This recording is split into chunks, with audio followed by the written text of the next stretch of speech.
அதனால இந்த பயிற்சி செய்றதுக்கு முன்னாடி என்ன பண்ண போறோம் அப்படின்னா, ஒரு 10 மணிக்கு இந்த பயிற்சி செய்றோம் அப்படின்னா, 9:55க்கு எல்லா மெட்டீரியல் லைஃப்ல டிஸ்ட்ராக்ஷன விட்டோம் நம்மள தனிமைப்படுத்திட்டு, ஒரு 3லேருந்து 5 நிமிஷம் கழிச்சு, பாடியில இருக்கிற முக்கியமான பாகத்த தண்ணீய வச்சு கழுவ போறோம்.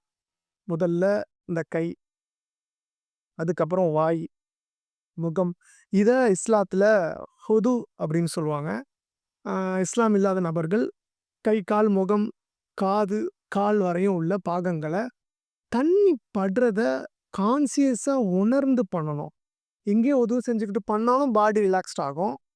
இத நீங்க தண்ணி ஒவ்வொரு இடத்துலயும் படுறத, அந்த இடத்துல மனச வச்சு, தண்ணி எங்க போகுது ஃபீல் பண்ணி நீங்க பண்ணும்போது, அது இன்னும் உங்கள டீப்பா அந்த நிலைக்கு கொண்டுட்டு போகும். இப்படி பாடிய முக்கியமான பாகங்கள்ல ஒது தண்ணீர் பட்டதுக்கு அப்புறம் என்ன பண்ணுங்க அப்படின்னா, ஒரு மேட்டு. ஒரு முஷல்லா அப்படி இல்லன்னா, ஒரு பாய் இதே மாரி ஒரு மேட்டு.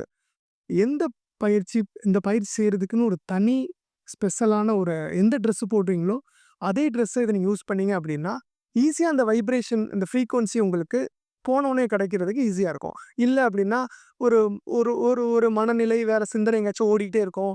அந்த கான்ஷியஸா பண்ண முடியாது. அந்த ஃபோக்கஸ் ஃபுல்லா ஆகுறதுக்காண்டி தான் இந்த வழிமுறைகள் எல்லாம் சொல்றது.